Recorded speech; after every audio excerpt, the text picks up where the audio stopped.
Salut tout le monde, je vous invite à la rencontre de la réalisatrice Cécilia Rouault et de son acteur Pierre Deladonchamp pour la sortie du film Photos de famille.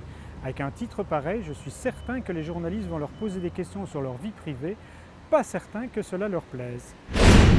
Je sais pas, ils me l'ont pas dit, ils sont polis, mais peut-être, oui, peut-être, c'est vrai que c'est important que tu me le dises parce que je vais leur poser la question. C'est pas grave, hein. Après, on peut poser toutes les questions, mais on n'est pas obligé de donner toutes les réponses. C'est vrai. Donc après, on ment très bien sur un plateau, donc on peut très bien mentir en interview. Je supporterais pas qu'ils me détestent pour une raison aussi futile, finalement, c'est bien de parler de sa famille. Oui, c'est vrai, tu veux qu'on parle de la tienne? Pas du tout. Est-ce qu'ils sont aussi névrosés que ceux du film? Ils sont pas aussi névrosés que ceux du film, ils sont normalement névrosés comme tout le monde pour fonctionner, il faut quand même un certain nombre de Comme névroses. dans toutes les familles. Voilà, il faut de la névrose familiale, il faut de la névrose personnelle, Oui. et plus on en a quand même, plus c'est drôle.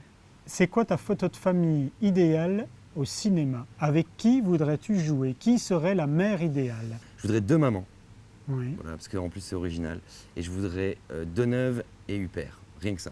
Moi, ce qui m'a impressionné dans le film, c'est le casting. Je trouve que tu as choisi la crème de la crème du cinéma français.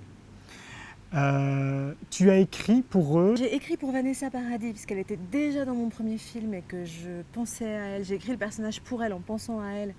Et certains des attributs du personnage sont à elle. Oui. La générosité, la bienveillance, la douceur, c'est quelque chose qu'elle m'a inspiré elle.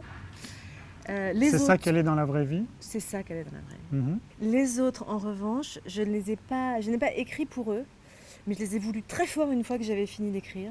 Pierre, il a fait jusque-là des films très denses. Moi, je trouve que c'est un acteur dément. Mhm. Parce qu'il a tout ce que j'aime, il a quelque chose qui lui échappe complètement, mais quand il est filmé, il est quelqu'un d'autre. Il a une voix splendide, il est beau, il est intelligent, donc il entend, il comprend, il est hyper instinctif. Il est très agréable à travailler et il est très drôle. Et ça, les gens ne le savent pas. Ce qui a bercé toute mon enfance, adolescence, c'est que des choses autour de l'humour.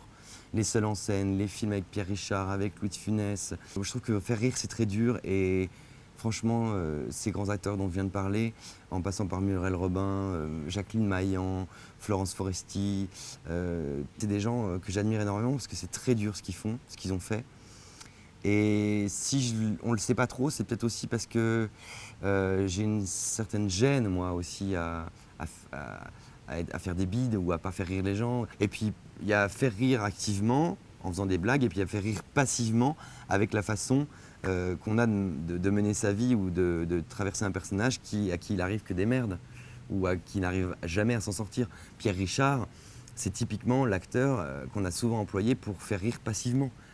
Parce que son personnage, voilà, est souvent gauche, est souvent maladroit, souvent...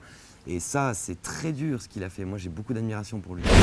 Ce sera tout pour aujourd'hui. Moi, je me rends à Liège pour une photo de ma famille.